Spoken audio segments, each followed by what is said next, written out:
All right, good morning, everyone. I am John Gardiner. I am the project manager for Compass Ulysses project here at MCI, the Entrepreneurial School in Austria. Thank you all for joining us today for this workshop. And as we focus on the good practices of R&I internationalization. It's a pleasure to have you here as we dive deeper into the strategies and the initiatives of the Ulysses Alliance approach towards fostering international collaborations in research and innovations and excellence through the lens of Compass. As mentioned earlier, the Compass Project goal was to chart a strategic course for Ulysses in research and innovation.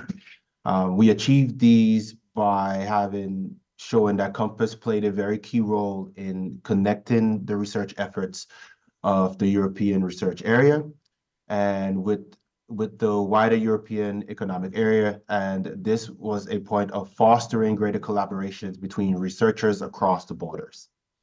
Compass also created a very clear roadmap towards guiding Ulysses transformation towards R&I collaborations. And we also helped in building a wider network. So I think I'm jumping ahead of myself.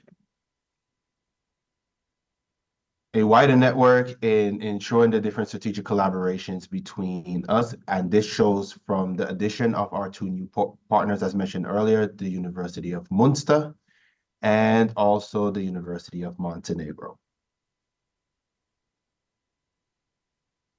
Here, we show you that the Compass project wasn't just an internal collaborations with Ulysses, but it played a very crucial point towards establishing the groundwork for partnership with institutions outside of the alliance. Some of the key elements of this strategy, as we mentioned earlier, was Work Package 7.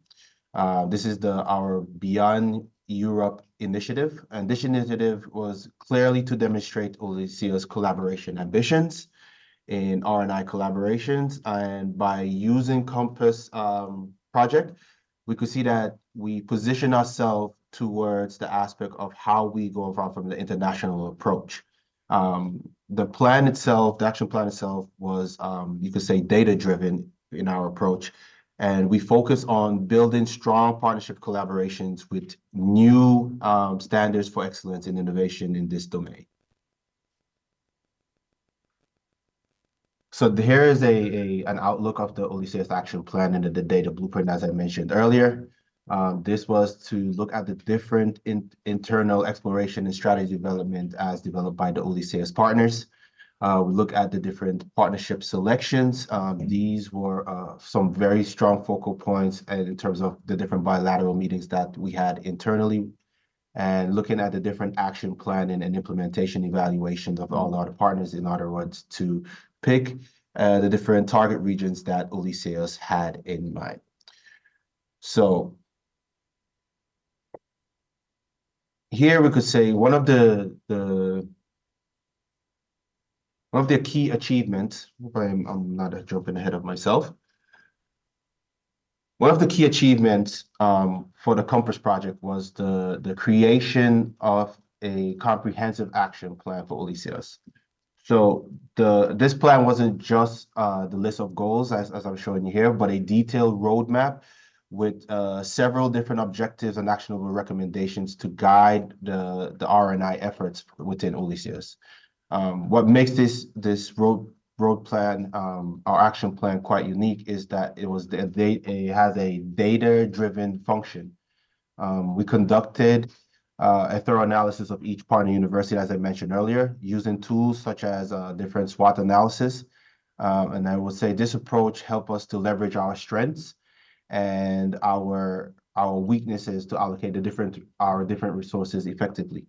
Additionally, the plan itself really was very important for us, was to prioritize inclusivity, which means we wanted each Ulysses partner to have a voice to be heard when we are looking at the different collaboration aspects in R&Is and looking at the innovation environment that transcend between all the institutional boundaries. So as we move on to the next slide, we look at the recent inclusion, as we showed you earlier, the inclusion of Munster and Montenegro. So here we show the inclusion of Montenegro playing quite a significant role as the OECS alliance. It is quite you could say a major milestone for us because the establishment of Montenegro now serves as the first official OECS branch outside of the EU. The establishment of Montenegro's cybersecurity innovation hub within the OECF framework not only further solidified the alliance commitment to expanding its research beyond the European shores, but it opened new avenues for collaboration and innovation. But it also allows us, as I mentioned earlier, to the hub of the cyber innovation of Montenegro to now really serve as the first OECS branch outside. And this is a very strong focal point for R&I's collaboration in cybersecurity. Brings us towards gathering researchers from both OECS and beyond to tackle the different critical challenges that we face in this field. So we look at our strategic partnership and we look at the building strong international partnerships, which is one of the key roles of the Compass project. Our partnership with the OECS, with the University of Da Nang and the University of Laval. The University of Da Nang is located in Vietnam and the University of Laval is located in Canada. And these are some prime examples of OECS commitment towards international collaboration in R&I. We recently, as of last year, signed a memorandum of understanding between these two institutions. And this allowed us to establish a really strong foundation for the collaboration between the geographical boundaries that we seek. These partnerships are not only reflect that OECS global perspective, but it also serves as a catalyst for innovation and knowledge exchange on the global scale.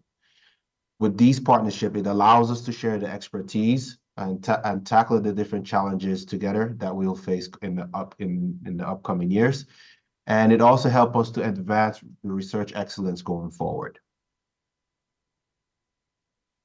So to build on this partnership, and we specifically will look at the partnership between OECS and the Da Nang partnership. The collaboration serves as a prime example of how Compass fosters these successful international partnerships and strong foundations among the different partners involved. We could say some of the really strong key components was the communication aspect. Communication and relationship building, in a sense, is it initially allowed us, the representatives from each partner, to connect, understand each other's research strengths, identify shared interests, and then laid out a groundwork for us to explore these potential collaborations together.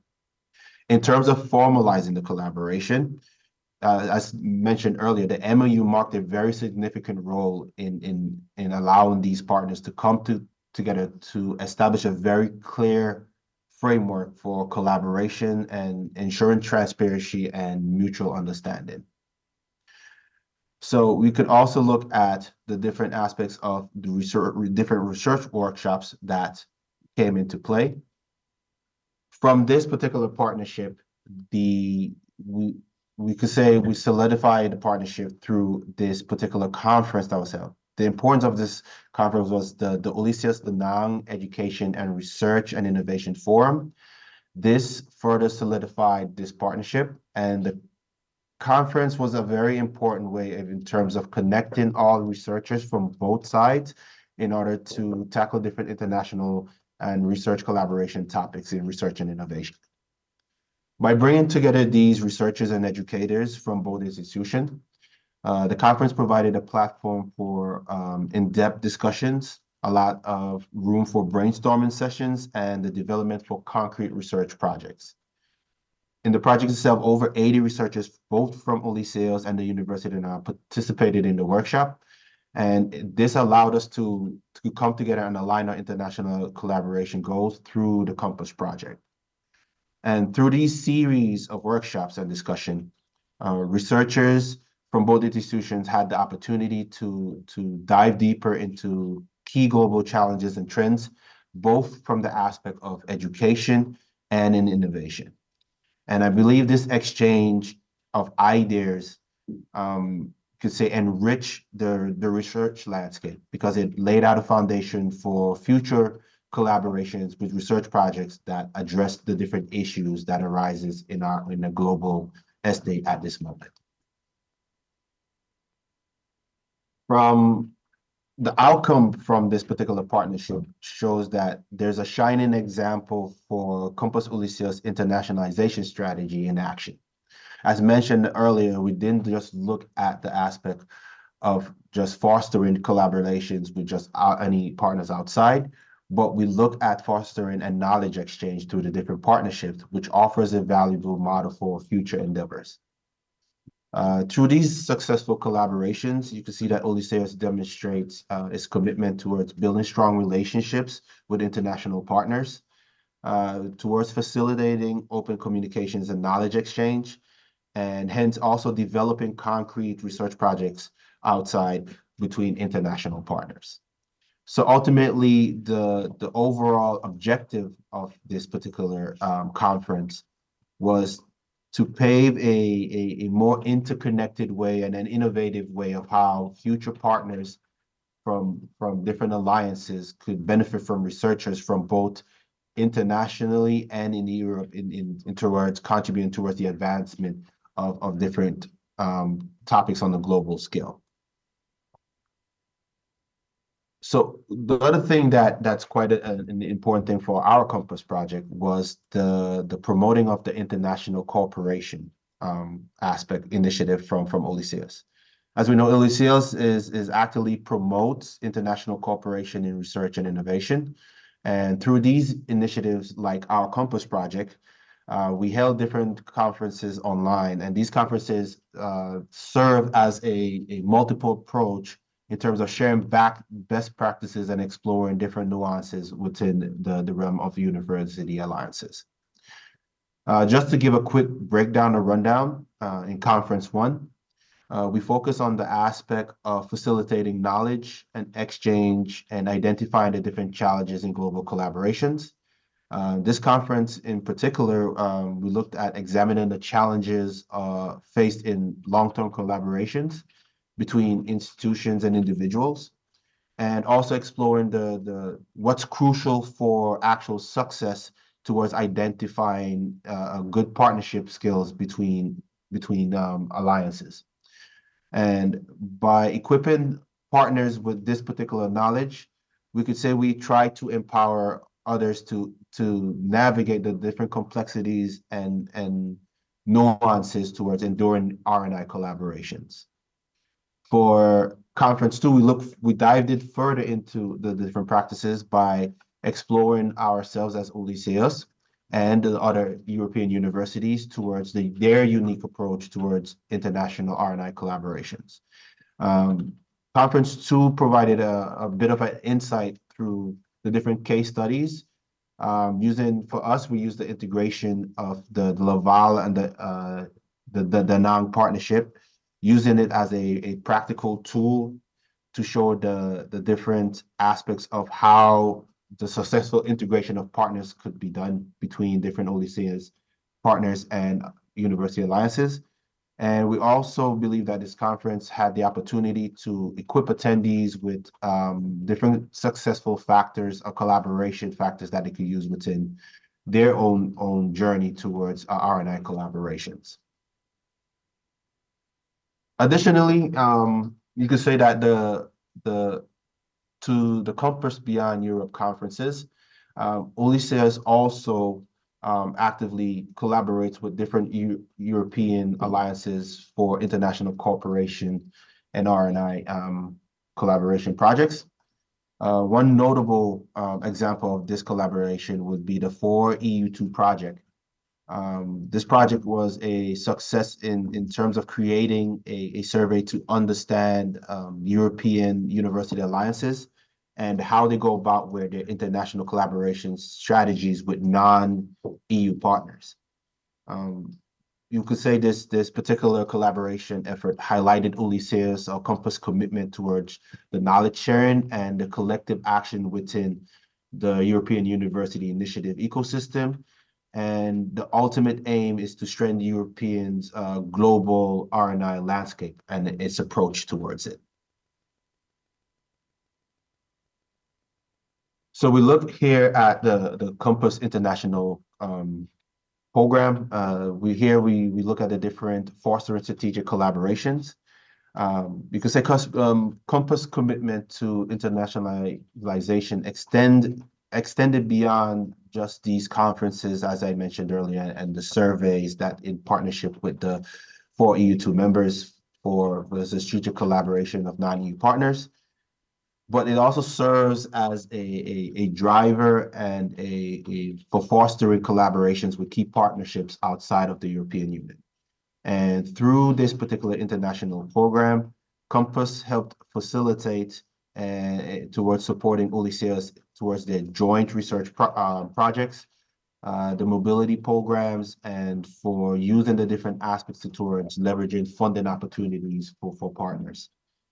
This is not only to enhance research excellence, but also to cultivate cultural exchanges and to foster development of the global talent. So by spearheading these initiatives, Compass played a very significant role towards the realization of Odysseus in its vision to interconnect global R&I, the global R&I ecosystem, and through paving the way for a more collaborative form for more interactive between partners from strategic international partners and also our local consortium.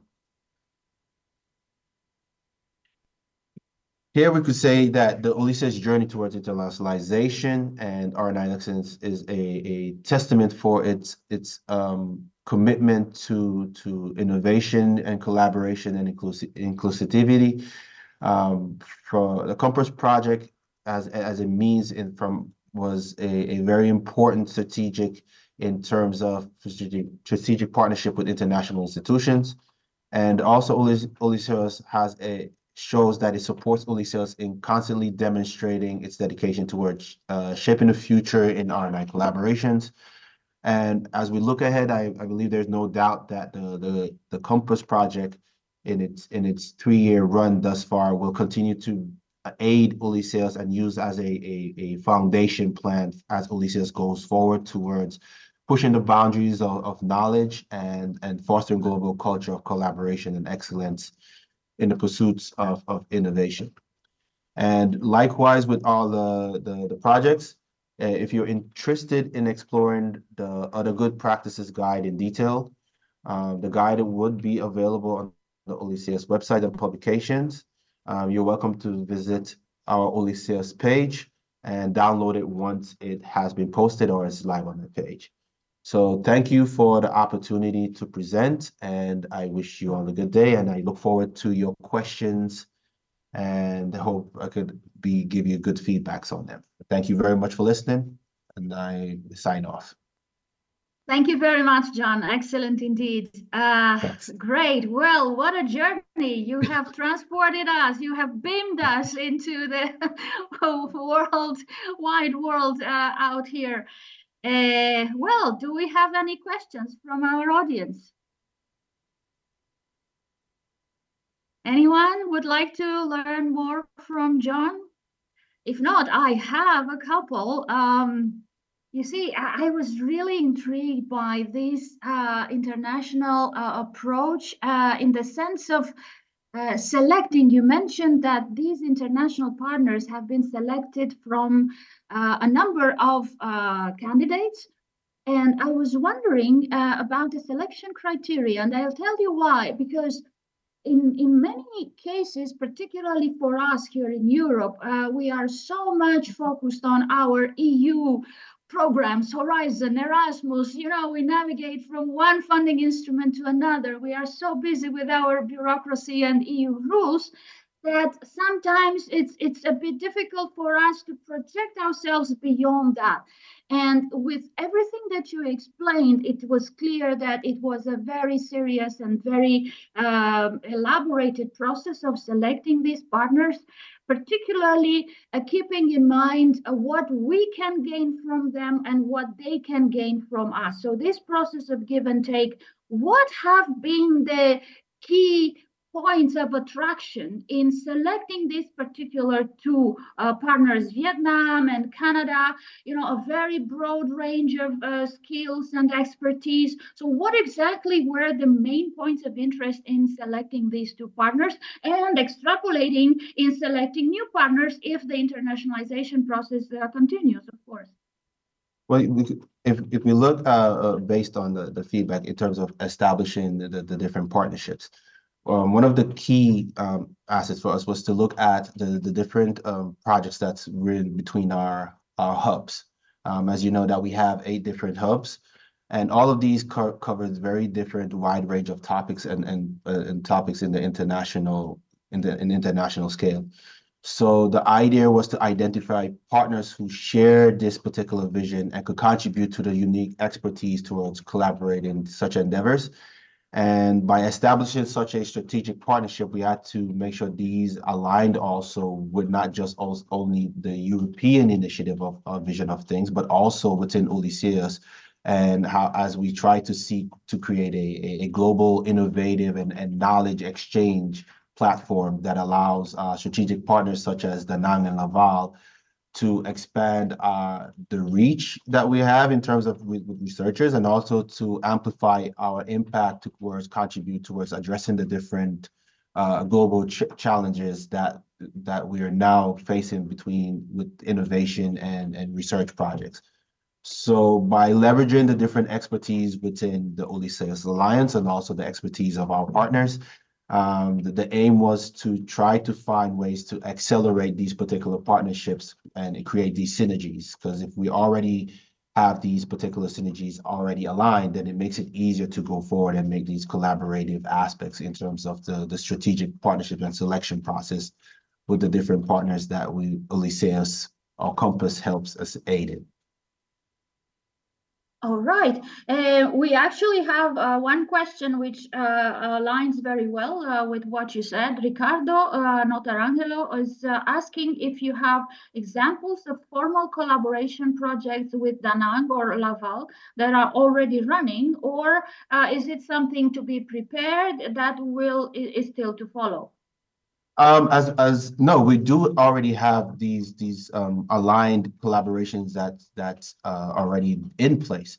As shown in the slide, we show the different collaboration activities that is currently in place with Danang. We're looking at the different projects such as capacity building education. We look at the joint teaching endeavors that also learns with these different research collaborations between both parties. So based on the conference that I mentioned, the research conference that we had in Da Nang in November, these from this particular conference fostered these particular collaborations that's already in place.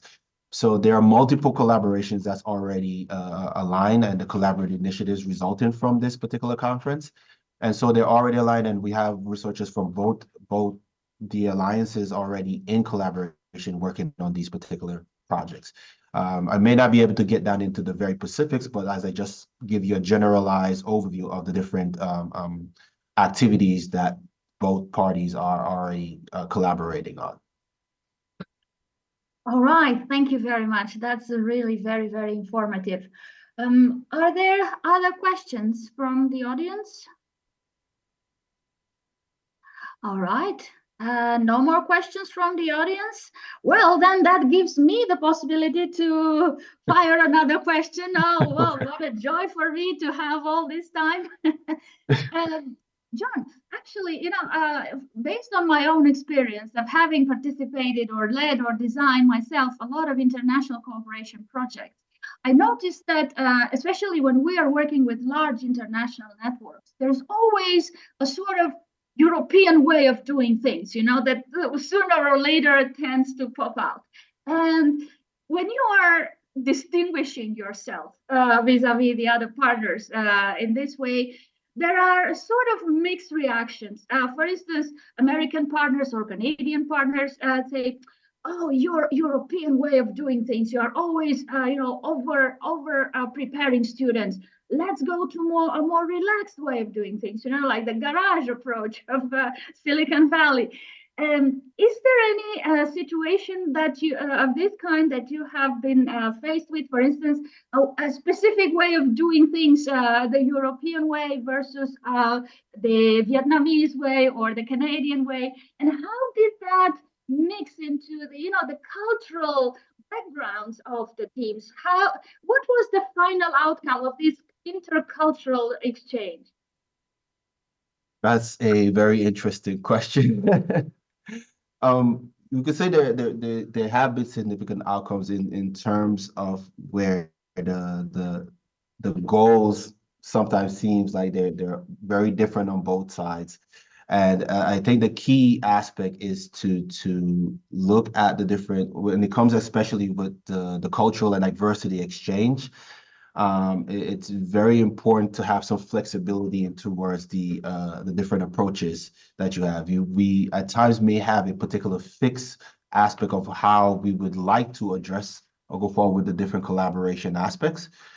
But in order to accomplish some of the fostering for the strategic collaborations aspect, there are some flexibility aspects that we have, but I think as long as both side comes to the I think that's when I pointed out the importance of the communication and the relationship aspect, where both parties are able to meet, have a conversation, collaborate, see where they align, see where they don't align. Is there room for discussion?